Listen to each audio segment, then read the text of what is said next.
समूढचेता यक्षेयस्याक्लिष्टितं रोहितं मे शिष्यस्तेऽहं शाधिमात् शिष्यस्तेऽहं शिष्यस्तेऽहं शाधिमात्। જય સિયારામ. જય સિયારામ. જય સિયારામ. તો આપણે 18મો અધ્યાય ચાલે છે, રાઈટ? અને 18મા અધ્યાયમાં છેક છેલ્લે સુધી લગભગ પહોંચી ગયા છીએ આપણે. 61 સુધી કરે તો 62 થયો હતો. 63. ઓ 63 સુધી. હા બરાબર. આ 63 સુધી કોઈને ક્વેશ્ચન છે? બધા પંડિતો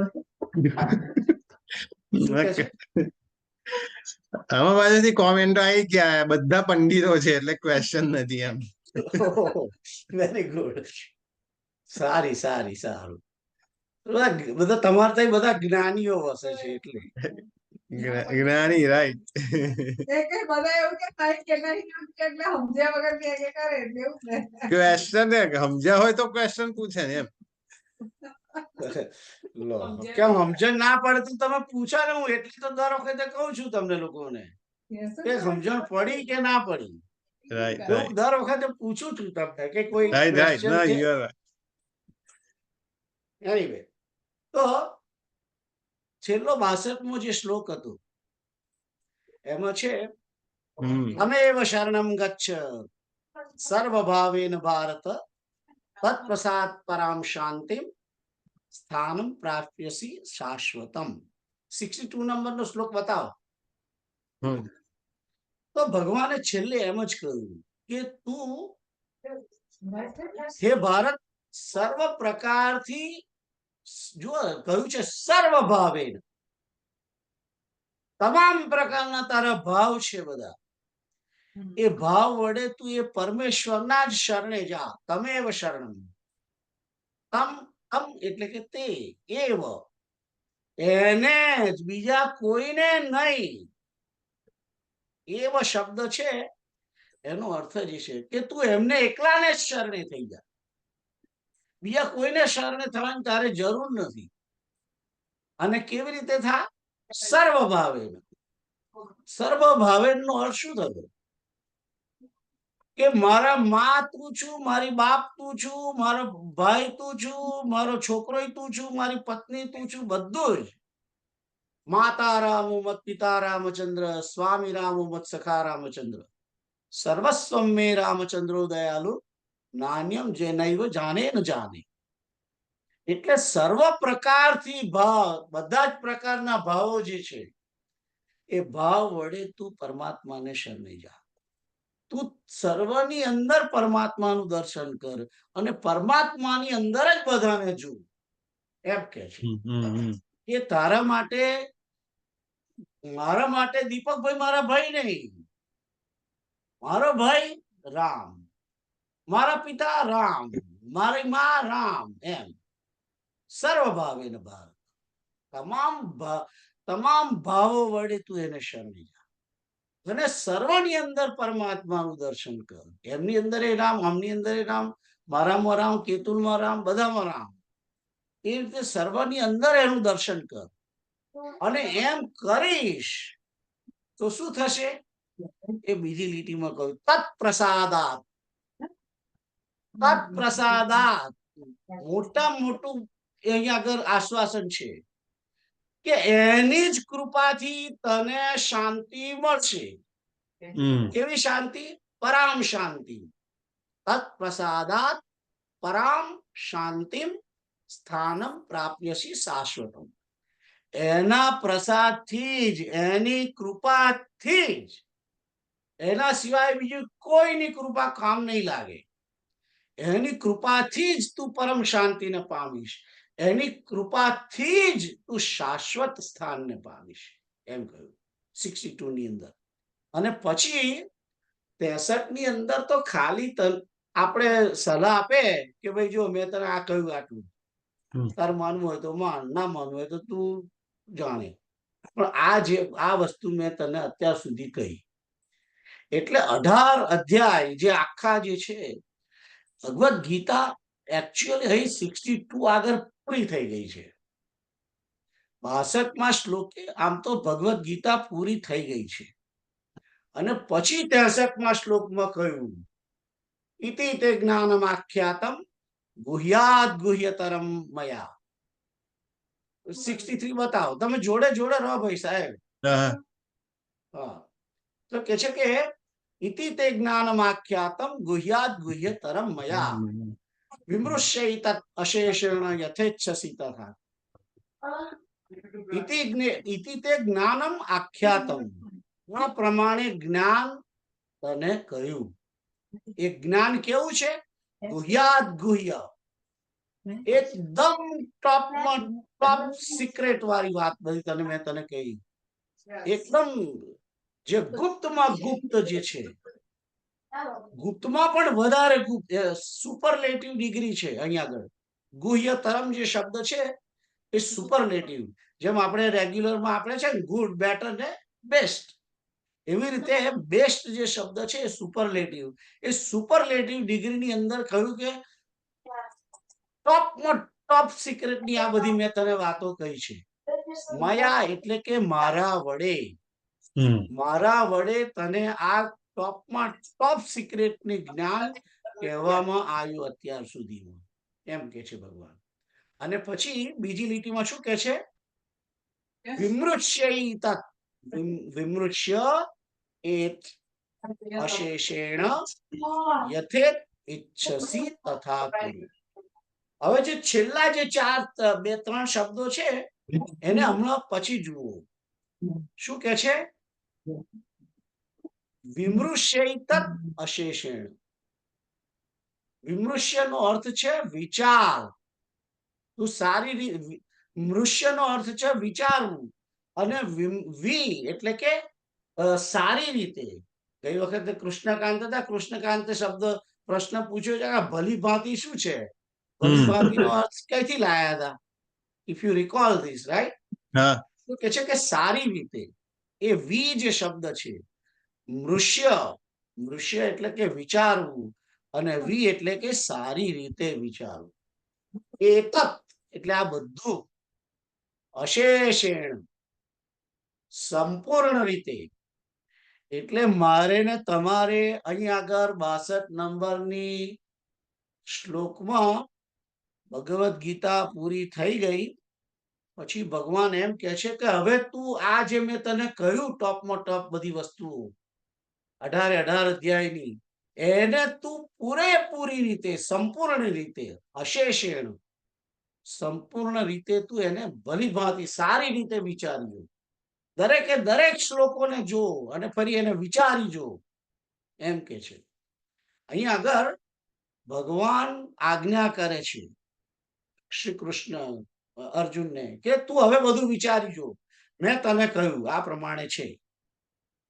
હવે જુઓ, ભગવાન સ્વતંત્રતા જીવને કેટલી બધી આપે છે. મને તમને ખૂબ સ્વતંત્રતા આપી. એમ કે છે કે યથેચ્છસી તથા કુરુ. કોઈ જ આગ્રહ નથી, કોઈ જ આગ્રહ નથી.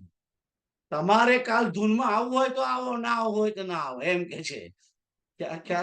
યથેચ્છસી તથા કુરુ. કોઈ આગ્રહ નથી એમ. આ તો પોતાનું કલ્યાણ કરવું હોય તો આવવાનું. ખ્યાલ આવ્યો? એટલે કે છે કે યથેચ્છસી તથા કુરુ.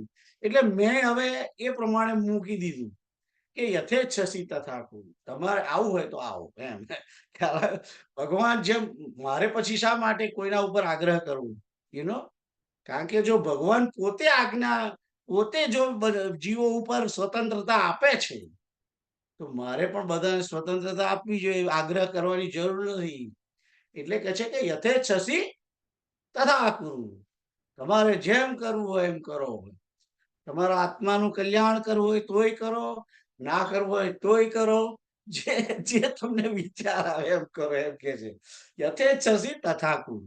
ખ્યાલ આવ્યો? એટલે ભગવાન ભગવદ ગીતાની અંદર જીવાત્માને પૂરેપૂરો વિચારવાની તક આપે છે. અને જુઓ, આ શ્લોક જે કહેવામાં આવ્યો છે, યથેચ્છસી તથા કુરુ, એ અર્જુનને જોઈને કહેવામાં નથી આવ્યો. આ અર્જુનને કહ્યું છે? ના ના ના ના, અર્જુનને નથી કહ્યું. હમ આનો સંદર્ભ કઈ છે ખબર છે? હમ સીધો પહેલા શ્લોકની અંદર ધૃતરાષ્ટ્રની ઓ જોડે છે. હમ કારણ કે ધૃતરાષ્ટ્ર પણ પેલા સંજયની જોડે થી સાંભળે છે. સંજય એને કોમેન્ટ્રી કરે છે ને, રાઈટ હા સંજય કોમેન્ટ્રી કરે છે આગળ. પહેલા શ્લોકની અંદર જ હતું કે ધૃતરાષ્ટ્રે પૂછ્યું કે મારા ને પાંડવોના છોકરાએ શું કર્યું, એ તું બધું મને કે. રાઈટ? ત્યારે આ આખી વાત જે છે કૃષ્ણ અને અર્જુનનો સંવાદ, એ પેલો સંજય સાંભળે છે અને સંજય પણ ધૃતરાષ્ટ્રને કહે છે. એટલે આપણને જે આ બધું સાંભળવા મળ્યું છે, એ સંજયની કૃપાથી. હમ સંજય અને સંજય કરતા પણ સંજયને જેને દિવ્ય દ્રષ્ટિ આપી, એ વ્યાસ નારાયણની કૃપાથી. ખ્યાલ આવ્યો? તો વ્યાસ નારાયણના માધ્યમથી, સંજયના માધ્યમથી, આમ તો શ્રી કૃષ્ણએ અર્જુનને નથી કહ્યું, એ પેલા ધૃતરાષ્ટ્રને કહ્યું હતું. હવે લે, તાર જે કરવું એ કર, જે કરવું એ કર, યથેચ્છસી તથા કુરુ. ધૃતરાષ્ટ્ર સાંભળે છે ને, 11મા દિવસે એને આ ગીતા, ભગવદ ગીતા સાંભળી. ભીષ્મ પિતામાં પોતે પડી ગયા છે યુદ્ધની અંદર. હજુ ભીષ્મ પિતામાં રણની અંદર નથી, એને ખબર પડી ગઈ હવે. એટલે હવે કે છે કે તારે જે થાય એ કર, યથેચ્છસી તથા કુરુ. એટલે આ યથેચ્છસી તથા કુરુ જે છે, એ મારા ને તમારા જેવા ધૃતરાષ્ટ્રઓને કહેલું છે. ભગવત અર્જુન તો ક્યારનો ભગત થઈ ગયેલો. 11મો અધ્યાય આવ્યો અને ભગવાને જે એને દર્શન બતાવ્યું, વિશ્વરૂપનું દર્શન કરાયું, ત્યારથી જ રેડી થઈ ગયેલો કે હું તમે કહેશો એમ કરીશ. પણ તેમ છતાં અહીં આગળ ભગવાન શ્રી કૃષ્ણ એ કહે છે કે યથેચ્છસી તથા કુરુ. તો આ 63 નંબરના જે શ્લોક છે, એની અંદર 2-3 મુખ્ય વાતો છે. 3 મુખ્ય વાતો છે. કઈ કઈ? કે ભગવદ ગીતાનું જે જ્ઞાન છે, ગુહ્યાત ગુહ્યતરમ છે, એકદમ ટોપ સિક્રેટ છે. આપણા સનાતન હિન્દુ ધર્મની અંદર જે ટોપ લેવલનું જે જ્ઞાન છે, એ આ ભગવદ ગીતાની અંદર છે. એ વાત શ્રી કૃષ્ણએ કહી છે. બીજી વાત શું કહી? કે ભગવદ ગીતાને સાંભળ્યા પછી, વાંચ્યા પછી, એના ઉપર બધાએ મારે તમારે વિચાર કરવો જ જોઈએ, પૂરેપૂરો. એક એક શ્લોકને વાંચીને ફરીથી એના ઉપર ખૂબ વિચાર કરવાનો છે, ખૂબ વિચાર કરવાનો છે. અને ત્રીજી વાત એ કરી શ્રી કૃષ્ણએ કે યથેચ્છસી તથા કુરુ. કૃષ્ણ જે છે એ જીવને ખૂબ સ્વતંત્રતા આપી છે, ખૂબ સ્વતંત્રતા આપી છે. એટલે અહીં આગળ ભગવાનનો જે ઉદાર સ્વભાવ છે શ્રી કૃષ્ણનો, એ પોતે અહીં આગળ પ્રગટ કરે છે. જુઓ, જે શ્રી કૃષ્ણ વિરાટ સ્વરૂપ લે છે અને અર્જુને જોયું કે બધા ધૃતરાષ્ટ્ર ને આ બધા દુર્યોધન ને આ તે બધા કૌરવોના જે છોકરાઓ હતા, એ ભગવાનના મુખની અંદર પ્રવેશતા એને જોયા છે ને 11મા અધ્યાયની અંદર. રાઈટ? તો 11મા અધ્યાયની અંદર આ બધું દર્શન સંજયે પણ જોયું. રાઈટ? એટલે ખબર તો પડે છે કે શ્રી કૃષ્ણ કેટલા એકદમ શક્તિશાળી છે અને પોતે જે કંઈ કરવું એ કરી શકે એમ છે. એમને જે કરવું એ કરી શકે એમ છે. તેમ છતાં પણ અર્જુનને માટે એ પોતે એક પ્રકારનો ઉદાર ભાવ રાખી અને કહે છે કે યથેચ્છસી તથા કુરુ. તારે જેમ કરવું એ કર, મારો કોઈ તને ફોર્સ નથી, એમ કે છે. રાઈટ? તો અહીં સુધી 63 આપણે જોયું હતું. આગળનો શ્લોક છે એ કેતુલ તમે વાંચો, ચાલો. હા સર્વગુહ્યતમં ભૂયઃ શૃણુ મે પરમં વચઃ ઇષ્ટોસી મે દ્રઢમિતિ તતો વક્ષ્યામિ તે હિતમ. તો આ શ્લોક જે છે, સર્વગુહ્યતમં ભૂયઃ શૃણુ મે પરમં વચ ઇષ્ટોસી મે દ્રઢમિતિ તતો વક્ષ્યામિ તે હિતમ. અને સંધિ છૂટી પાડીને જો તમે બોલો તો સર્વગુહ્યતમમ કે છે કે એકદમ ટોપ લેવલનું સિક્રેટ, સર્વગુહ્યતમમ, ટોપમાં ટોપ સિક્રેટ.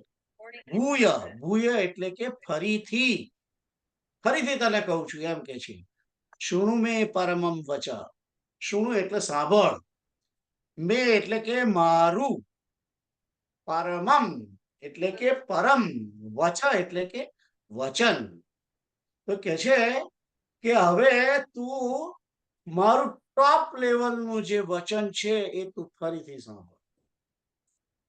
એટલે હવે અહીંયા આગળ જે 62 નંબર સુધી ભગવાને આખી ગીતા કહી, એમાં પણ જેમ જેમ દહીં ભેગું કરી વલોણીની અંદર અને વલોઈને માખણ કાઢે, રાઈટ, માખણ કાઢે, એમ આ 700 શ્લોકો જે ભગવદ્ ગીતાના છે એનો માખણ જે છે એ હવે અહીં ફરી ભગવાન કહેવા માંગે છે. તો અહીં કહે છે કે હવે હું તને ફરીથી કહું છું. ફરીથી કહું છું એટલે કે 700 લોકો ફરી નથી કહેવાના. એ તો એમ કે છે કે હવે તને ફરીથી ટોપમાં ટોપ લેવલની જે સિક્રેટ વાત છે તને કહી દઉં ફરી, એમ કે છે. સર્વગુહ્યતમં ભૂયઃ શૃણુ મે પરમં વચઃ ઇષ્ટોસી. અહીં જુઓ, ભગવાને પોતાનો અભિપ્રાય અર્જુન માટે કહ્યો છે, ઇષ્ટોસી. ઇષ્ટોસી એટલે કે તું મારો ખૂબ પ્રિય છે, ઇષ્ટ છે. જેવી રીતે આપણે બધા કહે છે કે તમારો ઈષ્ટદેવ કોણ, એમ પૂછે છે ને કે તમને કયા કયા તમારા ઈષ્ટદેવ છે, એમ કોઈ પૂછે કે તમને પ્રિયમાં પ્રિય કોણ છે, એમ અહીં શ્રી કૃષ્ણ પોતે અર્જુનને માટે કહે છે. આ અર્જુનને માટે સર્ટિફિકેટ છે. એકચ્યુઅલી અર્જુનને માટે શ્રી કૃષ્ણ તરફથી મળેલું સર્ટિફિકેટ છે, ઇષ્ટોસી, કે તું મને અતિશય પ્રિય છે, મને ખૂબ પ્રિય છે. એમ ઇષ્ટોસી મે, મે એટલે કે મને, ઇષ્ટોસી એટલે કે તું મને ખૂબ અતિશય પ્રિય છે. અને પછી કહે છે દ્રઢમ ઇતિ, દ્રઢમ ઇતિ, દ્રઢમ ઇતિ. અને પછી કહે છે દ્રઢ જે છે એટલે કે અહીં આગળ કે છે કે જે ઇષ્ટોસી શબ્દ છે એ પ્રિય છે, અને દ્રઢ જે શબ્દ છે એ નિશ્ચયપૂર્વક નું કે છે કે તું મારા માટે તું નિશ્ચયપૂર્વક અતિશય પ્રિય છે, એમ કહેવા માંગે છે. દ્રઢ કે છે કે નિશ્ચયપૂર્વક તું મારો ફ્રેન્ડ છે, એમ કે આપણે કહે ને હું તારો બેસ્ટ ફ્રેન્ડ છું, એમ કહે છે ને, જે એ રીતે ભગવાન કહે છે કે તું મને નિશ્ચયપૂર્વક અતિશય પ્રિય છું, એમ કે છે. અને પછી કહે છે કે ઇતિ તતો વક્ષ્યામિ તે હિતમ. તે હિતમ એટલે કે તારા કલ્યાણ માટે, તે હિતમ તારા કલ્યાણ માટે, વક્ષ્યામિ એટલે કે કહું છું, તતો એટલે કે છે એટલા માટે. શા માટે? કારણ કે તું મારા માટે નિશ્ચય અતિશય પ્રિય છું, તું મને ખૂબ પ્રિય છું, એટલા માટે હું તને તારા કલ્યાણ માટે, તારું હિત થાય, તારું હિત થાય એવું વચન હવે કે છે કે પરમ શ્રેષ્ઠ વચન હવે હું તને કહું છું, તે ફરી કહું છું, જે એકદમ ટોપ લેવલનું સિક્રેટ છે, અને તું સાંભળ. તો આ શ્લોકની અંદર ભગવાન એમ કે છે કે અર્જુન એવું સંબોધન તો નથી કહ્યું, પણ કે છે કે તું મારા વડે, મેં એટલે કે મારું મારું પરમ શ્રેષ્ઠ વચન સાંભળ, જે અતિશય ગુહ્યમાં ગુહ્ય છે, એ ફરીથી તું સાંભળ. કારણ કે તું મને અતિશય વાલો છે, તું મને અતિશય દ્રઢતાપૂર્વક પ્રિય છે, એટલા માટે હું તને આ તારા હિત માટે કહું છું. ખ્યાલ આવ્યો? તો આ જે શ્લોક છે એની અંદર ભગવાન શ્રી કૃષ્ણ અર્જુનને કહે છે 2-3 વસ્તુ છે કે તને હું મારો ખૂબ પ્રિય છું, હું નિશ્ચયપૂર્વક પ્રિય છું એ કહે છે. અને હવે જે કહી રહ્યા છે એ કલ્યાણના માટે કહી રહ્યા છે. તે હિતમ, તારા હિત માટે હવે તને કહું છું. જે ટોપ સિક્રેટ છે એ હું તારા હિત માટે કહું છું. જેવી રીતે પરીક્ષા હોય અને આપણે ટીચર હોય એને ત્યાં આપણે ટ્યુશનમાં જતા હોઈએ ને, ઘણા લોકો ઇન્ડિયામાં કરે કે ગણિતના જે સાહેબ હોય એમનું ટ્યુશન રાખે, બરાબર. એટલે પછી બે અઠવાડિયું બાકી હોય, ક્વેશ્ચન પેપર અઠવાડિયું બાકી હોય, એક બે દાડા બાકી હોય ત્યાર પહેલતી વખતે પેપરમાં સેટ કરી એમણે જે દાખલો નક્કી કર્યો હોય એ દાખલો તમારે એમને ટ્યુશનમાં ભણાવે, ભણાવી દે. રાઈટ. કે છે કે આ ઇમ્પોર્ટન્ટ છે, તમે લખી લો. ખ્યાલ આવ્યો? એટલે એવી રીતે અહીંયા આગળ ભગવાન, કારણ કે જેવી રીતે પેલા આપણે ટ્યુશન વાળા સાહેબને પેલી ફી આલીએ છે ને ભાઈ, એટલે પેલા જે માસ્તર છે એને પેલો એનો જે શિષ્ય છે એ બહુ વાલો લાગે, એવો વાલો લાગે એટલે એને પેલો દાખલો સમજાવી દે. ખ્યાલ આવ્યો? એ રીતે અહીંયા આગળ ભગવાન કહે છે. જો કે ભગવાન આપણી જોડે કશું લેતા નથી, અર્જુન જોડે કોઈ લેતા નથી, કશું લેતા નથી, અને તેમ છતાં આ બધું આટલું બધું 1.5 કલાકથી એમ મચ્યા છે ને આપણે લોકો 3 વર્ષથી અત્યારે આ ભગવદ્ ગીતા ચાલે છે. રાઈટ? તો એ કે છે કે આ આટલું બધું છે તો હવે કે છે કે હવે છેલ્લે ટાઈમ આવ્યો છે, પછી એક્ઝામ આવવાની છે. હા કે કેતું તો કે છે કે હું તને છેલ્લે કે છે કે હું તો પ્રિય સ્ટુડન્ટ નહીં એટલે તમે કહી દેશો ને અમુક તો. તમે કહ્યું હમણાં એમ પ્રિય સ્ટુડન્ટ ને તમારે અમુક ક્વેશ્ચન આન્સર કહી દેવા પડે. પણ છે ને ભાઈ ખબર, હું અહીંયા આગળ MS કરવા જતો હતો ને NJIT માં, એ બધા છોકરાઓ કે અમેરિકન પ્રોફેસરો કેવા હોય કે એમને જે ના આવડતું હોય ને એ છોકરોને પૂછે એક્ઝામમાં. એટલે છોકરા એ જો હોશિયાર જે છોકરો છે એ આખો દાખલો ગણીને લાવે. એટલે પેલા સાહેબ ને એનું જે એની જો ઓફિસ નું લેસન હોય ને એ એને અહીં બોલાવી દે. એટલે તમારા જે સાહેબ છે ને ભાઈ એ અમેરિકાના છે, અમેરિકન સિટીઝન છે, સમજી લો તમે. ઓલરાઈટ? એનીવેઝ, તો વાત જવા દો, આ બીજા ચેપ્ટર પર ચડી ગયા આપણે. પણ મૂળ કે છે કે હું તારા હિત માટે તને કહું છું. એટલે હવે જે વાત આવી રહી છે એ પેલા 700 શ્લોકની અંદર એનો જે અર્થ છે, જેવી રીતે નારંગી મોસંબી ફળોનો જે રસ કાઢવામાં આવે છે અને રસ પી લો એટલે રસ પીવો એટલે કે સીધો પચી જાય. ખ્યાલ આવ્યો? પેલું એપલ ખાવ તો તમારે એપલ ચાવવું પડે, એપલને પચાવવું પડે જઠરને, અને પછી એમાંથી જે કઈ સાર હોય એ બ્લડની અંદર જાય. પણ જો તમે બ્લેન્ડરમાં જ્યુસ કાઢ્યો હોય જ્યુસરની અંદર, તો એ જ્યુસ છે એમાંથી છાતરા બધું નીકળી જાય અને કેવલ રસ રહે. એવી રીતે આ 700 શ્લોકોનો જે રસ છે એ રસ હવે 65મા નંબરના શ્લોકમાં કહેવામાં આવ્યો છે. તો આ 64 ની અંદર તમને કોઈ ક્વેશ્ચન છે? નથી. ઓલરાઈટ, તો આપણે 65મા શ્લોકની અંદર જઈએ. અને 65મો શ્લોક કોણ પ્રીતમ વાંચો તમે? ઓકે. મન્મના ભવ મદ્ભક્તો મધ્યાજી મામ નમસ્કુરુ મામે વૈશેષી સત્યમ તે પ્રતિજાને પ્રિયો સ્મી મે. મન્મના ભવ મદ્ભક્તો મધ્યાજી મામ નમસ્કુરુ મામે વૈશ્યસી સત્યમ તે પ્રતિજાને પ્રિયોસી મે. તો અહીં આગળ આ શ્લોકની અંદર તમને જો કદાચ યાદ હોય, આ શ્લોક 700 શ્લોકનો એક પ્રકારનો રસ જે છે, બધું અત્યાર સુધીમાં જે કહ્યું એમાં જે ટોપમાં ટોપ સિક્રેટ વાત હતી એ આ 65 નંબરના શ્લોકમાં ફરીથી કહેવામાં આવી છે. એ તો ભગવાન આગળના જે શ્લોકમાં કહ્યું કે હું તને ફરીથી કહું છું. ભૂય ભૂય શબ્દ હતો ને 64 ની અંદર, સર્વગુહ્ય તમમ ભૂય, કે છે કે ફરીથી તને એકદમ ટોપ લેવલનું જે વાત છે હું તને કહું છું. એ ટોપ લેવલની વાત જે છે એ 65મા શ્લોકમાં છે. તો આ જે શ્લોક છે એ તમને ખબર છે કે રિપીટ થયો છે શબ્દ, શ્લોક રિપીટ થયેલો છે, ખ્યાલ છે?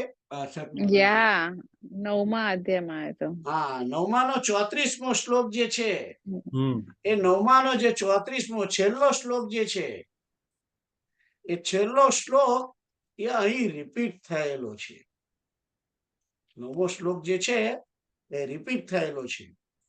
હવે તમે વિચાર કરો, જુઓ કે આપણે શું કરીએ, તિજોરીની અંદર તિજોરી હોય, એ તિજોરીને ચાવી હોય અને એની અંદર પાછું એક ચોરખાનું હોય અને એ ચોરખાનાની અંદર એક આવડો આવડો જે પેકેટ હોય એ મૂક્યું હોય અને એ પેકેટ ખોલો ત્યારે એની અંદર હીરાનો હાર હોય. એમ આ 18 અધ્યાયની અંદર બરોબર સેન્ટરમાં વચ્ચોવચ આજુબાજુ બધું બહુ કહી દીધું છે, પણ જે આ જે 9માનો જે 34મો છે, 9મો અધ્યાય એટલે અડધે આવી ગયા ને ઓલમોસ્ટ, અને અડધાનો એન્ડ ખ્યાલ આવ્યો. 18 અધ્યાયનો 9 પૂરો જે થાય છે એન્ડ છે, એટલે 9 આ બાજુ 9 આ બાજુ અધ્યાય, ખ્યાલ આવ્યો? 9 અધ્યાય આ બાજુ 9 અધ્યાય આ બાજુ, અને એમાં છેલ્લો શ્લોક વચ્ચે કરી દીધો 9માનો. એટલે એને બહુ જ એકદમ વચ્ચોવચ મૂકી દીધો. જ્યાં સુધી માણસ આખી ગીતા વાંચે નહીં ત્યાં સુધી એને ખબર ના પડે કે 9મા અધ્યાયમાં આ શ્લોક આવી ગયો હતો. ખ્યાલ આવ્યો? એટલે વસ્તુ પસાર થઈ ગયેલી છે, પણ તમે એકદમ ફટાફટ જોતા જાઓ ત્યારે તમે જયારે 9મો આપણે અધ્યાય 9મો જે અધ્યાય ભણતા હતા ત્યારે આ શ્લોકની આપણને બહુ એટલી બધી બહુ ઇમ્પોર્ટન્સ લાગે નહીં. ખ્યાલ આવ્યો? જેમ સાહેબ ભણાવતા હોય ત્યારે દાખલો ગણેલો જ હોય, વચ્ચે આવી ગયો હોય, પણ એ તમને ખબર ના પડે કે આવી ગયેલું આ વસ્તુ. પણ જ્યારે એક્ઝામ આવવાની થાય ત્યારે આગલે દાડે ભગવાન જેમ ટીચર શીખવાડે એમ એ જ વસ્તુ અહીંયા આગળ ફરી 18મા અધ્યાયની અંદર રિપીટ થયેલી છે. મન મના ભવ મદ ભક્તો મધ્યાજી મામ નમસ્કુરુ. ખ્યાલ આવ્યો? અને પછી છે મામે વૈશ્યસી સત્યમ. મામે વૈશ્યસી સુધી એ આખું રિપીટ થયેલું છે. પછી જે છે સત્યમ તે પ્રતિ જાને પ્રિયોસી મે, એ જે છે એ તો કે છે કે તું એમ જાણ કે તું મને બહુ પ્રિય છું એટલા માટે હું તને કહું છું, એમ કે છે. ખ્યાલ આવ્યો? પણ મેન જે ટોપ લેવલનો જે પાર્ટ છે એ મનમના ભવ મદ્ભક્તો મદ્યાજી મામ નમસ્કુરુ મામે વૈશ્યસી, આટલે સુધીનો જે પાર્ટ છે એ ટોપ લેવલનો જે છે કે છે કે મનમના એટલે કે તું મારામાં મન વાળો થા. મન તારું જે છે એ તું મારામાં રાખ, એમ કે છે.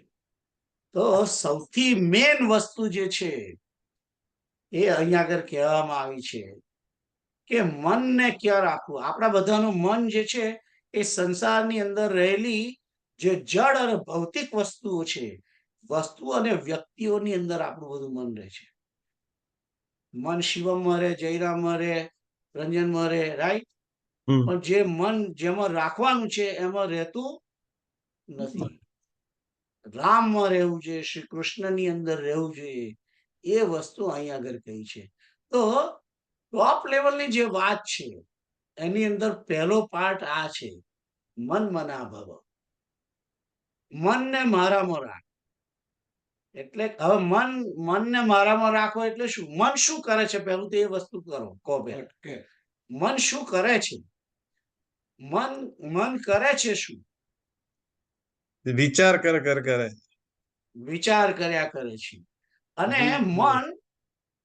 મન કલ્પના વિકલ્પના કરે છે.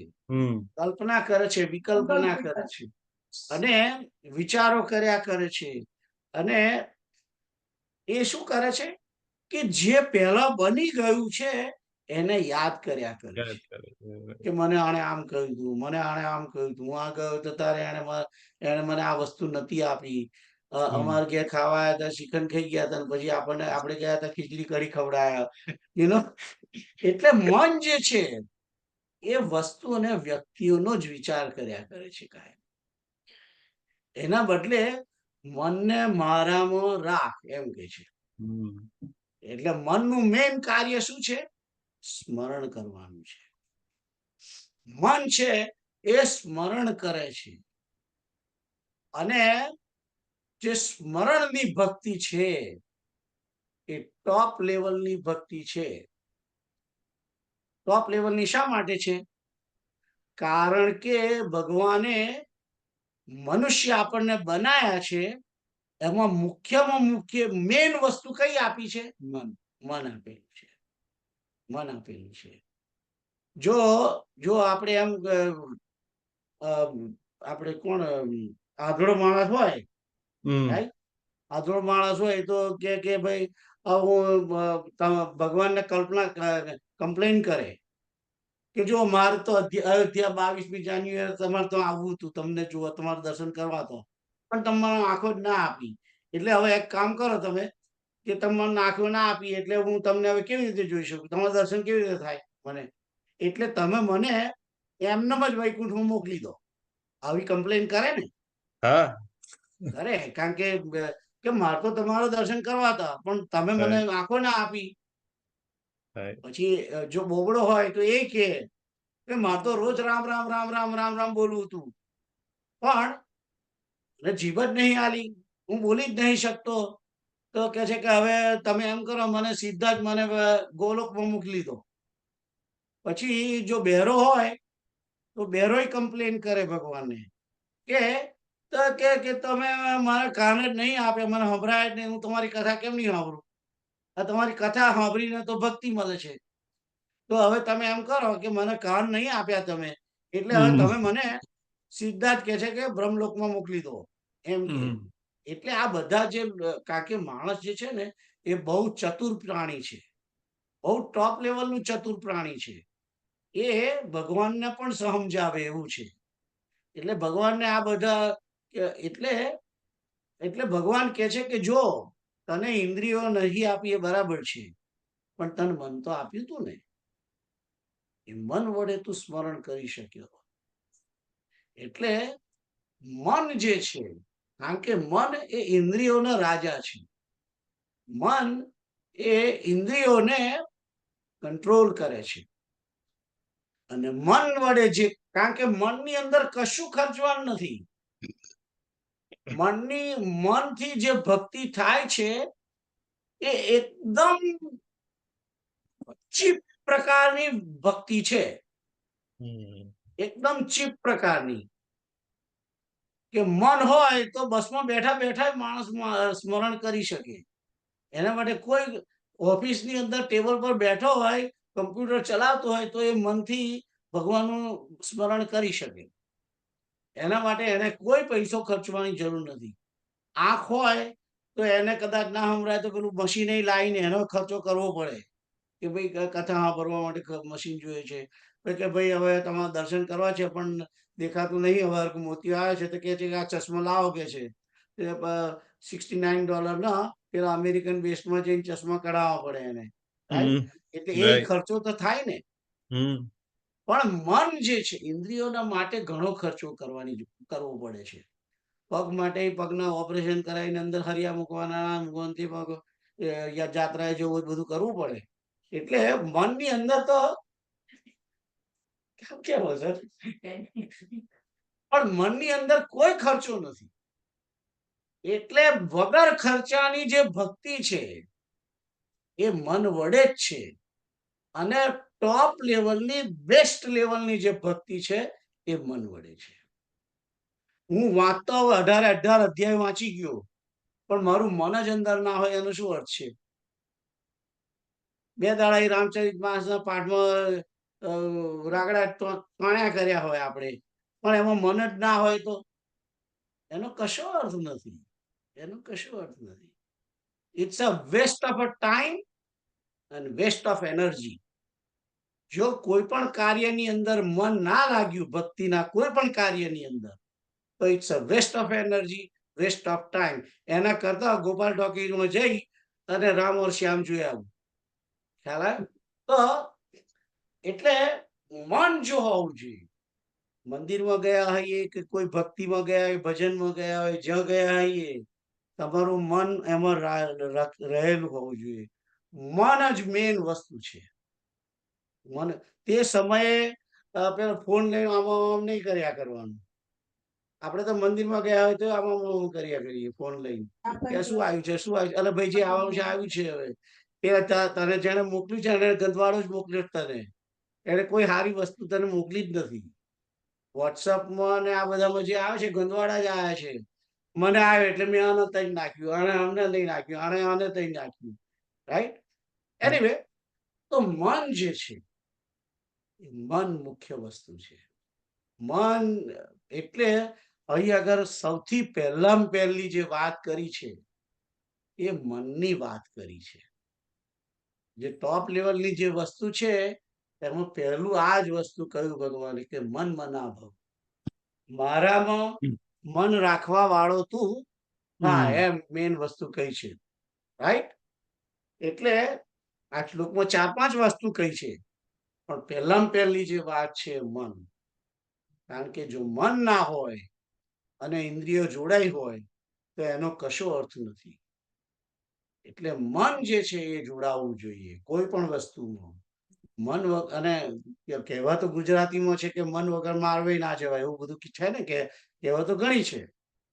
એનીવે, તો પહેલી વાત કરી છે મન મના ભવ. મારામાં મન રાખવા વાળો થા. બીજી વસ્તુ છે મદ ભક્તો. મારો ભક્ત બન. મારો ભક્ત બન એમ કે છે. મારો ભક્ત બન. ભક્ત કેવો હોવો જોઈએ, ભક્ત કેવી રીતે બનાય, ભક્ત કોણ કહેવાય, આ બધી વસ્તુઓ જે છે 12મા અધ્યાયમાં ભક્તિ યોગની જે અધ્યાય છે એની અંદર બહુ વાતો કરેલી છે. એટલે મદભક્તો જે શબ્દ છે કે તું મારો ભક્ત બન. અહીંયા આગળ ભવ શબ્દ ફરીથી લખ્યો નથી, પણ સમજવાનો છે. એ બે શબ્દોની વચ્ચે છે. ભવ, મદભક્તો ભવ. એકચ્યુઅલી મદભક્તો ભવ. ભવ એટલે કે થા. તો કે છે કે મારો ભક્ત બન, એમ કે છે. ભક્ત જે છે, ભક્ત કોને કહેવાય? ભક્ત શબ્દ છે એ શક્તિથી આવેલો છે. શક્તિ અને શક્તિ, આસક્તિ. આસક્તિ જે છે એ આસક્તિ ભગવાનની અંદર રાખવી, એનું નામ જ ભક્તિ. ભગવાન વત્તા આસક્તિ, ધેટ્સ કોલ્ડ ભક્તિ. ભગવાનમાં આસક્તિ રાખવી એનું નામ ભક્તિ.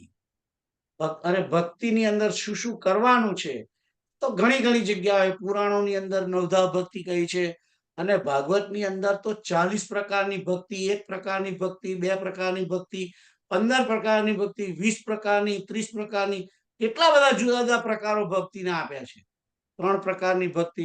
એ જ તમે કોઈક વાર પ્રશ્ન કરશો તો હું બતાવીશ કઈ કઈ જગ્યાએ કેટલી જાતની ભક્તિઓ લખી છે શ્રીમદ ભાગવતની અંદર. ઘણી છે. તો ભક્ત કે છે કે તું ભક્ત બન. પણ મન હોય તો જ ભક્ત બને. એટલે પહેલું મન, એ મનને ક્યાં રાખવું? એ ભગવાનમાં રાખશો તો જ એ મદભક્તો. એટલે અહીં ભક્ત જે છે એ આસક્તિનો છે. એટલે અહીં આગળ હજુ મદભક્તો જે છે એની અંદર જે પહેલું જે છે એ મનનું છે, બીજું જે છે એ બુદ્ધિનું છે. મદભક્તો બુદ્ધિ નિર્ણય કરે કે મારે ભક્ત બનવું છે તો જ માણસ ભક્ત બનશે. એટલે બુદ્ધિ પણ જરૂરી છે. બુદ્ધિ પણ જરૂરી છે. બુદ્ધિ નિર્ણય કરે છે, નિશ્ચય શક્તિ. ભક્તિની અંદર જો પરિપક્વતા નિશ્ચય ના હોય તો માણસનું મન તો ઘણું હોય, પણ નિશ્ચય ના હોય તો ભક્તિ કરી શકે નહીં. ભલે મન હોય તો અમારે તો ભાઈ બહુ કૈલાસ જવું છે, પણ હવે શું કરીએ? હવે છોકરો નાનો છે, ઘેર રાખવો પડે, બેબી સિટિંગ કરવાનું, આ તે, રાઈટ. એટલે હવે અમારથી જવાય નહીં. પગ હારા નથી, હવે કોણ ટિકિટ કાઢે? એટલે તો મન તો ઘણું છે, પણ બુદ્ધિ જે છે, નિર્ણય શક્તિ જે છે એ થતી નથી. તો આ બીજું જે છે, મદભક્તો, એ બુદ્ધિના માટે કહેવામાં આવેલું છે. મદભક્તો, માણસ ભક્ત પ્રયત્નપૂર્વક, તમે જુઓ ધ્રુવ, પ્રહલાદ, આ બધાના તમે જીવન જુઓ તો એની અંદર નિર્ણય શક્તિ છે. નિર્ણય શક્તિ હોવાને કારણે જ ધ્રુવને 6 મહિનાની અંદર ભગવાન મળ્યા છે. અને નિર્ણય શક્તિ હોવાને કારણે જ પ્રહલાદ જે છે એને પણ ભગવાને એને થાંભલામાંથી ભગવાનને પ્રગટ થવું પડ્યું. એનો નિર્ણય શક્તિ જે છે, બુદ્ધિ શક્તિ છે એની. એટલે ભગવાનની ભક્તિ કરવી છે એવો જે દ્રઢ નિશ્ચય છે એ મુખ્ય છે. તો અહીં મદભક્તો જે છે એ ખાસ તો બુદ્ધિના માટે જ કહેવામાં આવેલું. બાકી મન ભગવાનની અંદર મન રાખવાનું કહી દીધું. કૃષ્ણની અંદર મન રાખતો હોય એ ભક્ત જ હોય ને. પણ ફરીથી મદભક્તો કહેવાની જરૂર શી પડી? કારણ કે મન હોય, પણ તેમ છતાં જો બુદ્ધિ જોડે ના લાગેલી હોય, બુદ્ધિનો નિર્ણય બરાબર ના હોય, આપણી નિશ્ચય શક્તિ બરાબર ના હોય, તો મન હોય તોય ના થાય. ખ્યાલ આવ્યો? તો બીજું જે છે એ બુદ્ધિ શક્તિનું છે. ત્યાર પછી છે મધ્યાજી. મધ્યાજી એટલે કે તું કે છે કે પૂજન કરવા વાળો અને મામ નમસ્કુરુ. આ બે જે વસ્તુ છે તે ઇન્દ્રિયોની વાત છે. પહેલું હતું મનનું, બીજું બુદ્ધિનું, અને પછીની જે વાત છે મધ્યાજી, કે મારું પૂજન કરનારો થા, મને નમસ્કાર કર. નમસ્કારમાં બીજું કશું નથી. નમસ્કારની અંદર ઇન્દ્રિયોની જરૂર પડે એટલે નમસ્કાર કરવાના. અને નમસ્કારની અંદર 3 વસ્તુ છે, મન, વચન અને કર્મથી. આ નેતાઓ એ હાથ જોડે જ છે, નહીં જોડતા? મોદી આમ કરતા કરતા જ ફરે છે, પણ એને ખરેખર બધાને પગે લાગે છે. ખ્યાલ આવે? પણ નિર્ણય એનું મન જો જોડાયેલું હોય, એ સર્વની અંદર પરમાત્માનું દર્શન કરતો હોય, તો એને અયોધ્યા જવાની જરૂર નહીં. એને ગાંધીનગરમાં જ એને ભગવાનના દર્શન થઈ જાય. ખ્યાલ આવે? તો નમસ્કુરુ જે શબ્દ છે એ ઇન્દ્રિયોનો છે. અને હાથ વડે જે પગે લાગવાનું, હાથ વડે લગાય, માથું નમાવીને લગાય. ઘણા જે નમસ્કારના બી ઘણા પ્રકાર છે. મનથી લગાય, અને ઘણી વાર આંખ છે જે છે એ આંખ પણ આમ બંધ કરી દે, ખાલી આમ નમાવે, આંખ કરી દે એટલે નમસ્કાર થઈ ગયા. આંખથી પણ નમસ્કાર થાય, મનથી પણ નમસ્કાર થાય. મારે નમસ્કાર કરવા કેતુલને તો કઈ મારે બોલવાની જરૂર નથી. આમ ખાલી વિચાર કરું ને નમસ્કાર થઈ જાય. એને ખબર ના પડે કે મને હમણાં નમસ્કાર કર્યા. ખ્યાલ આવ્યો? એટલે નમસ્કાર જે છે એ મન, વચન અને કર્મથી. બોલીને પણ થાય કે ભગવાન અમે તમને નમસ્કાર કરીએ છીએ.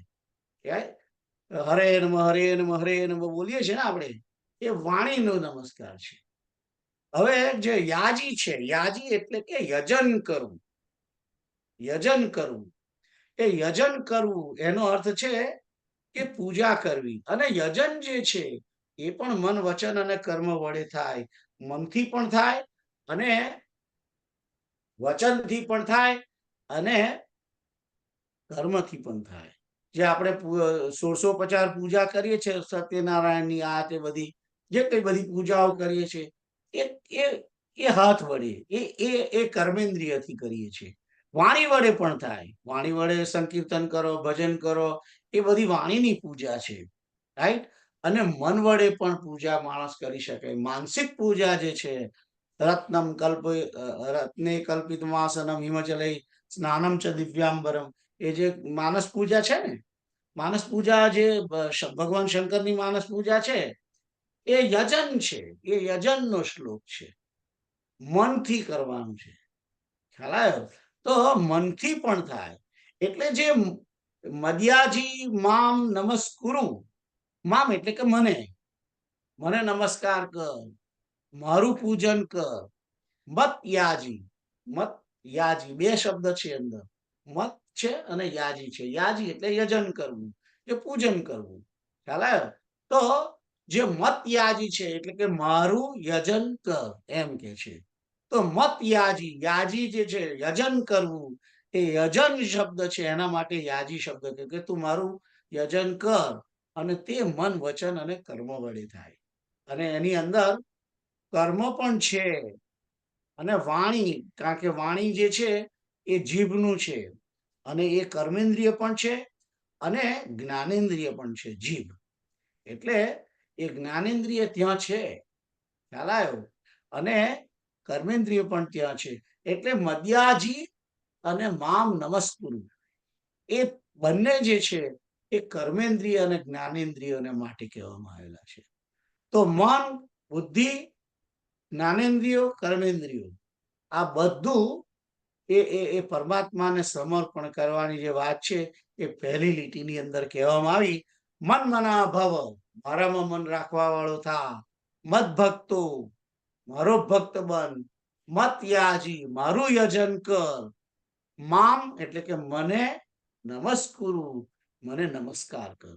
તો આ પહેલી લીટીનો અર્થ છે. ખ્યાલ આવ્યો? પછી જે બીજી લીટી છે એની અંદર છે કે મામ એવ ઐષ્યસી, મામ એવ ઐષ્યસી એટલે કે મામ એટલે કે મને, એવ એટલે કે મને જ, બીજા કોઈને નહીં, મને જ. ઐષ્યસી એટલે કે પ્રાપ્ત થઈશ, મને જ પ્રાપ્ત થઈશ. એટલે જે ટોપ લેવલની જે 65 નંબરની વાત કરી છે એમાં આપણે 3 જ વસ્તુ કરવાની છે. મનમના ભવ, મદભક્તો, મદ્યાજીવામ નમસ્કુરુ. 4 વસ્તુ, સોરી. મન ભગવાનની અંદર રાખવાનું, બુદ્ધિ પણ ભગવાનની અંદર રાખવાની, જ્ઞાનેન્દ્રિયો પરમાત્માની અંદર રાખવાની, કર્મેન્દ્રિયો પણ પરમાત્માની અંદર રાખવાની. એટલે કર્મેન્દ્રિયો જે છે, યજન જે છે, એ યજનની અંદર બધું આવી જાય. તીર્થાટન આવી જાય, પૂજા આવી જાય, યજ્ઞ આવી જાય, આ બધું એમાં આવી જાય. અને નમસ્કાર તો સિમ્પલ વસ્તુ છે, મન વચન અને કર્મથી નમસ્કાર. તો આ 4 વસ્તુ જે છે એ કરવાની. એ પરમાત્મા અહીંયા આગળ આદેશ કરેલો છે. તો આ જે છે એ આદેશનો શ્લોક છે, આજ્ઞાનો શ્લોક છે. અને પછી કહે છે કે મામ એવ ઐષ્યસી, મને જ પામીશ, મને જ પામીશ. અને પછી કહે છે સત્યમ તે, એ સત્ય છે, તું મને જ પામીશ એ સત્ય છે એમ કે છે. અને કહે છે કે પ્રતિજાને પ્રિયોસીમય. તો પ્રતિજાને પ્રિયોસીમય એટલે કે હું પ્રતિજ્ઞા કરું છું કે તું મને જ પામીશ. આપણા માટે ભગવાન પોતે પ્રતિજ્ઞા કરે છે કે હું તને પરમ શાંતિ આપીશ, હું તને શાશ્વત સ્થાનની અંદર પહોંચાડી દઈશ. તું 4 વસ્તુ કર. મારામાં મન રાખ, મારો ભક્ત બન, મારું યજન કર અને મને નમસ્કાર કર. અને સાચે જ સત્ય કે તું મને જ પામીશ. અને કહે છે કે પ્રતિજાને, હું પ્રતિજ્ઞા કરું છું. કેમ? પ્રિયોસી મે, પ્રિયો અસી, કારણ કે તું મને પ્રિય છે. મે એટલે કે મને, તું મને પ્રિય છે એટલે હું તને પ્રતિજ્ઞાપૂર્વક કહું છું કે તું મને જ પામીશ, બીજા કોઈને પામીશ નહીં. તારે ખાલી આ 4 વસ્તુ કરવાની. મનમના ભવ, મદ્ભક્તો, મદ્યાજી, મામ નમસ્કુરુ. તો આ તો 65 નંબરનો શ્લોક. અને જેને એ રિપીટ થયો છે બેઝિકલી, જે 9મા અધ્યાયની અંદર જે વાત કરી હતી, તો આ આજ્ઞાનો શ્લોક છે. તો આની અંદર કોઈને ક્વેશ્ચન છે? ના. સીતારામ, કોઈને ક્વેશ્ચન નથી, રાઈટ? એટલે આટલા બધા તમે બે જણા છે તે પેલું માઇક ખોલી કાઢો. યા તો કોઈને ક્વેશ્ચન છે? ના question નહીં. Very good, very good. તો આગળ જવું છે, પણ લાગે છે કે થોડાક આગળ જવાની જરૂર નથી, કારણ કે કેતુલ આપણે શું કેમનું છે, આગળ જવું છે કે હજુ એક શ્લોક? ના. ધૂમ કરો, આજે હે? પ્રમાણે આજ પ્રમાણે બરાબર છે, ધૂમ કરો. હે? બરાબર છે આટલું આજે. તો તમને શું ખબર પડી આજે કહી દો ચલો. મન વચન કાયા ભાવ કર્મ દર્શનનો પુણ્ય. આજે તમે શું સમજ્યા?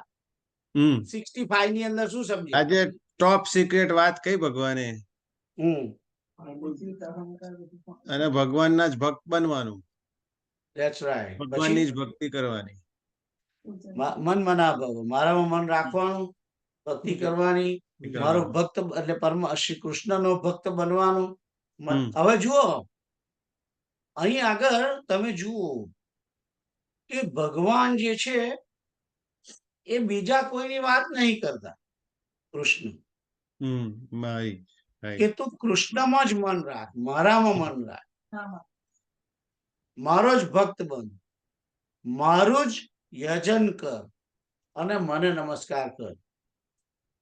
હવે તમે વિચાર કરો કે અત્યારના જે ચીલાચાલુ જે બધા ભગવાનો જે છે એ તમને આવું તો કે છે, એ તો કરતા હશે કે ભાઈ તમે મારું મારું ભજન કરો, મારું યજન કરો બધા, પણ એ કોઈ એકે એમ કે છે કે મામે વૈશ્યસી સત્યમ તે પ્રતિજાને પ્રિયોસી મે, કે તમે મને પામશો અને અને અને હું તમારા માટે પ્રતિજ્ઞા કરું છું, એવું કોઈ ગેરંટી આપે છે? ના. તો આ જે શ્લોક છે ગેરંટી નો શ્લોક છે બેઝિકલી. બીજા જે બધા ઘણા ભગવાનો થઈ ગયા, પણ કોઈ ગેરંટી આપતું નથી.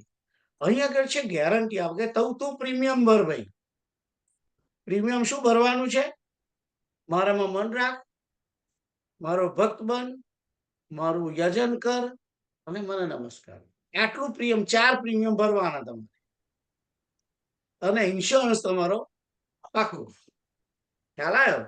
તો આ ઇન્સ્યોરન્સ ની વાત છે અહીંયા આગળ. તો અહીંયા આગળ ભગવાન આપણને બધાને આશ્વાસન આપે છે, ગેરંટી આપે છે, એક પ્રકારની ગેરંટી આપે છે કે શ્રી કૃષ્ણ સિવાય બીજા બધા અવતારો ઘણા છે, પણ So રામ દેવતાઓ અને ઘણા છે. કૃષ્ણ. હે? તો હું હમણાં એ જ ક્વેશ્ચન પૂછવાનું કે રામ અને કૃષ્ણમાં ફરક?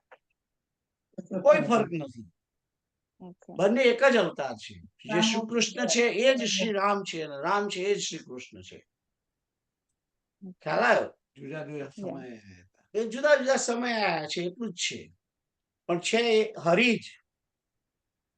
અમિતાભ બચ્ચન છે, સાંભળો, અમિતાભ બચ્ચન છે ને એ જયા બહાદુરીની માટે એનો વર કહેવાય, બરાબર, અને ઓરિજિનલી અમિતાભ બચ્ચન કહેવાય. પણ કભી કભી ની અંદર એ એક્ટર થાય ત્યારે એને શું, એનું નામ શું હતું હું ભૂલી ગયો અત્યારે, કયું નામ નહીં ખબર, પણ અમર અકબર એન્થની માનો, એમાં એનું નામ શું છે? એન્થની. એટલે એને એન્થની નો અવતાર લીધો. મૂળ તો શ્રી હરિ છે, અવતાર એમણે રામનો લીધો, અવતાર એમણે શ્રી કૃષ્ણનો લીધો, અવતાર એમણે વરાહનો લીધો, અવતાર એમણે મીનનો લીધો, મત્સ્યનો લીધો, અવતાર એમણે નરસિંહનો લીધો, પણ મૂળ શ્રી હરિ છે. આપણે તમે જો, હું જો રામાયણ વાંચું છું તો રામાયણની અંદર શું કે છે, જે શ્લોક છે, યન્માયા વશવર્તી પશ્ચિમ અખિલમ બ્રહ્માદિ દેવાસુરા યત સત્વાદ મૃષૈવ ભાતિ સકલમ યથો રજા યજ્જો રસી. પણ જે છે રામાખ્યમ ઈશમ હરિમ, તુલસી જે પહેલો જે બાલકાંડની જે શ્લોક લખ્યો છે, રામાખ્યમ ઈશમ હરિમ, જે રામ કહેવાય છે તે ઈશ્વર હરિની હું વંદના કરું છું. ખ્યાલ આવ્યો? એટલે એન્થની પણ ખરો અને અમિતાભ બચ્ચન ખરો. ખ્યાલ આવ્યો? એણે એણે જે ડ્રેસ પહેરીને બનીને આવ્યો સિલસિલામાં એ ખરો, અને ઓરિજિનલ ઘેર જાય એટલે એના ઘેર પાછો પેલા શૂટિંગ માંથી ઘેર જાય એટલે એ એના ઘેર અમિતાભ કહેવાય ને. Yeah. હે એ તો Yeah. જયારે ગોપાલ ટોકીઝ ની અંદર મૂવી ચાલતો હોય તારે કહેવાય કે એન્થની છે. હે પણ એ ઘેર રસ્તામાં તમને મળ્યો હોય ઓરિજિનલી તો તમે શું કહો કે અમિતાભ બચ્ચન. ખ્યાલ આવ્યો? એટલે પરમાત્મા જે છે, હું અત્યારે એક્ઝેક્ટલી આધ્યાત્મિક નામ એનું ભૂલી ગયો છું, પણ જે આ રામ કૃષ્ણ એ બધા જે નામ છે એનું એક સ્પેસિફિક નામ છે. મને અત્યારે યાદ આવતું નથી, પણ જે મેઇન હરિ જે હરિ જે છે એ મૂળ છે. હરિ જે તો છે તો વિષ્ણુ એ ને જેના માટે વિષ્ણુ તમે ને હરિ ને નારાયણ. એક મિનિટ એ હરિ જે છે એ હરિનું કોઈ મા બાપ નથી. એ હરિ જે છે એ હરિ એ જ નારાયણ છે, એ જ નારાયણ છે, એ જ શિવ છે. જેવી રીતે હરિ કેમ કહેવાય છે? એના મા બાપે નામ નહીં આપેલું. આમ ચોક્કસ હરિનો પણ અવતાર છે. એની માતાનું નામ હરિણી છે અને એના પિતાનું નામ છે, હું ભાગવતની અંદર છે, હરિ અવતાર છે. હરિ અવતાર પણ છે, પણ હરિ જે શબ્દ છે એ હરણ કરે છે, અજ્ઞાનનું હરણ કરે છે, આપણા બધાના દુઃખ પાપ એમનું હરણ કરે છે. એટલા માટે ઋષિ મુનિઓએ વેદોની અંદર એમનું નામ હરિ આપ્યું. પણ જો આપણે જે શ્લોક કહીએ છીએ યશ્યાંતમ ન વિદુ સુરાસુર ગણા, એનો અંત એને કોઈ પામી શકતી નથી, એને કોઈ જાણતું નથી એ કોણ છે. આપણે સવારમાં જે પહેલો શરૂઆતમાં જે શ્લોક બોલીએ છીએ ને, યશ્યાંતમ ન વિદુ સુરાસુર ગણા દેવાય તસ્મૈ નમઃ, એ દેવને અમે નમન કરી છે. કોણ દેવ? કોઈ કહેતું નથી. ઉપનિષદો નથી કહેતા કે કોણ ખરેખર, વેદો નથી કહેતા. રામ કૃષ્ણ, કારણ કે આપણી સમક્ષ જે આયા છે એને આપણે ઓળખીએ છીએ. ખ્યાલ આવ્યો? એટલે શ્રીમદ ભાગવતની અંદર પણ સત્યમ પરમ ધીમહિ લખ્યું, કૃષ્ણમ પરમ ધીમહિ નથી લખ્યું. ચોક્કસ ભાગવતની અંદર અનેક જગ્યાએ છે કૃષ્ણ સ્વયં ભગવાન, કૃષ્ણ સ્વયં ઈશ્વર છે, આવા શબ્દો ઘણી જગ્યાએ છે. કૃષ્ણ પોતે જ પરબ્રહ્મ છે, આવી બધી વાતો ઘણા શ્લોકોની અંદર કહેલી છે. પણ વ્યાસ નારાયણને જયારે પહેલી વખત કહેવામાં આવ્યું ત્યારે તો એમણે સત્યમ પરમ ધીમહિ લખ્યું. જેણે 360 ની અંદર ઓલમોસ્ટ 120 અધ્યાયો જેણે કૃષ્ણને માટે લખ્યા, 360માં 1/3, મોર દેન 1/3, આઈ વુડ સે 50% જે અધ્યાયની અંદર જે બધી વાતો છે શ્રી કૃષ્ણની લખી, એવું લખનાર પોતે પણ જયારે શરૂઆતમાં પહેલો શ્લોક લખવાનો આવે છે ત્યારે કૃષ્ણનું નામ નથી લખતા, એ હરિ કે છે.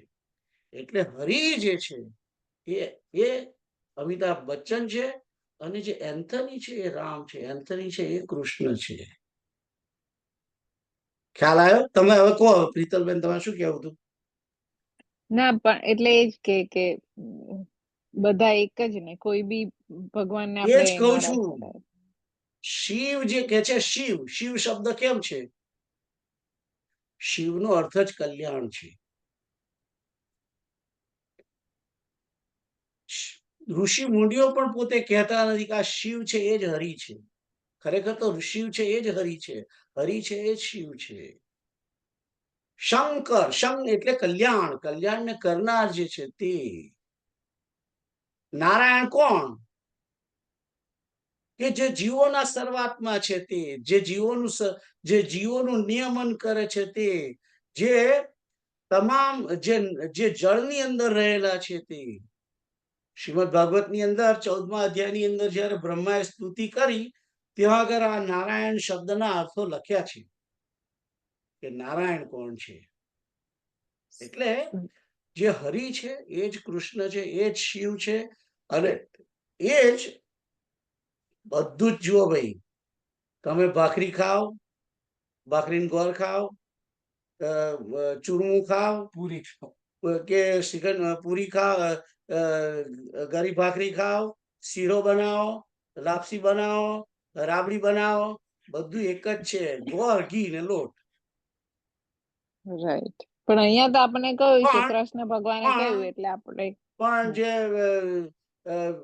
હું ભૂલી ગયો તાર મોમનું નામ, કૃષ્ણ એ કે અરુણાબેન. આજે ગરી ભાખરી બનાવી છે, આજે કંસાર બનાવ્યો છે, આજે શીરો બનાવ્યો છે, આજે એટલે પણ એટલે પછી યોગેશભાઈ જાય તો કે લો તમે આજે કંસાર ખાઓ. યોગેશભાઈ પાછી શુગર ઓછી પડે. એટલે છે તો બધું એક જ, બધું એક જ છે. એ શીરો ખાવ, એ પણ સમજણ જરૂરી છે. રાઈટ. ખ્યાલ આવ્યો?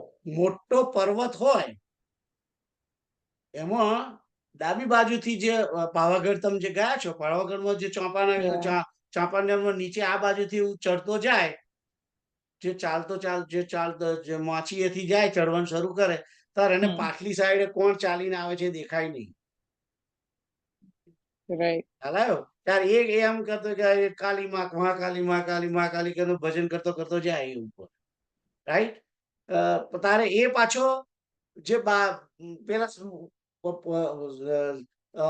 ઈસ્ટ સાઈડ થી આવતા એની જોડે લડ્યા કરે કાયમ, કે તમે એ રસ્તે કેમ જાઓ છો, અમે કહીએ છીએ એ રસ્તે જાઓ ને ભાઈ. પેલો પશ્ચિમ બાજુ છે કે એ બાજુથી કેમ જાઓ છો, આ બાજુ થઈને જાઓ ને. પેલો પૂર્વ ઉત્તર દક્ષિણ બાજુ હોય એને કે તમે એ બાજુથી, એ તો બધા ના કરે, એને ખબર ના પડે કે ઉપર ના જવાય આ રીતે. પણ એ જાય, આ જાય, બધાય જાય. અને બધા ચારેય બાજુથી જયારે લોકો ઉપર જાય ત્યારે બધા, ઓ તમે અહીં જ આવ્યા છો, તો તમે કઈ આ બાજુથી આવ્યા, તમે આ બાજુથી આવ્યા, એટલે બધા બધી બાજુથી આવ્યા, પણ જવાનું એક જ જગ્યાએ ટોપ પર જ જવાનું છે. એટલે હું તમે એને જેને કૃષ્ણ કહું છું એને દીપકભાઈ શિવ કે છે, બીજા કોઈ કે છે કે ગણેશ છે, પાછળ પેલા કે દુર્ગા છે, એટલે કોઈ કે નારાયણ છે, કોઈ હરિ કે છે, કોઈ શિવ કે છે. પણ જયારે બધા ઉપર જાય છે ત્યારે એને ખબર પડે છે. જયારે ભક્તિના લેવલની અંદર જે માણસ આધ્યાત્મિકની અંદર જે ખૂબ ઉપર જાય છે એને તરત જ ખબર પડી જાય છે આ બધું એક જ છે, આ બધું એક જ છે. જુઓ, હું તમને એક વસ્તુ બતાવું. ચાલો, આ શું છે? શિવલિંગ છે હે. Yeah. હા, આ યોનિનો ભાગ કહેવાય, આ લિંગ કહેવાય, અને આ નાગ છે. નાગ છે એ લક્ષ્મણ છે, લિંગ છે એ રામ છે, અને આ છે સીતા. એ જ કોણ કોણ છે? આ શંકર ને પાર્વતી. ખ્યાલ આવ્યો? અને નાગ જે છે એ જ પાછા છે લક્ષ્મીજી, નારાયણ અને શંકરષણ જે પાછળ નાગ છે એ. ખ્યાલ આવ્યો? એટલે ત્રિપુટી બધે જ છે, ત્રિપુટી બધે જ છે. એનીવે, બહુ ટાઈમ થઈ ગયો. આ બધો વાત હવે આવતી વખત કરીશું. તો આપણે પૂર્ણાહુતિ કરે. તમારો પ્રશ્નનો જવાબ આવ્યો કે ના આવ્યો? આવી ગયો. Okay, thank you. તો આપણે પૂર્ણાહુતિ કરીએ. ચાલો. શ્રી કૃષ્ણ ગોવિંદ હરે મુરારે, હે નાથ નારાયણ વાસુદેવ. શ્રી કૃષ્ણ ગોવિંદ હરે મુરારે, હે નાથ નારાયણ વાસુદેવ. શ્રી કૃષ્ણ ગોવિંદ હરે મુરારે, હે નાથ નારાયણ વાસુદેવ. શ્રી કૃષ્ણ ગોવિંદ હરે મુરારે, હે નાથ નારાયણ વાસુદેવ.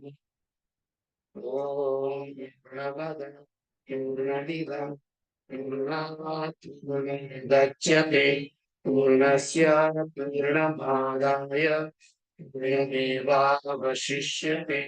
સર્વે ભવन्तु સુખિનઃ, સર્વે સन्तુ નિરામયા, સર્વે ભદ્રાણિ પશ્યन्तु, મા કશ્ચિत् દુઃખમાપ્નુયાत्.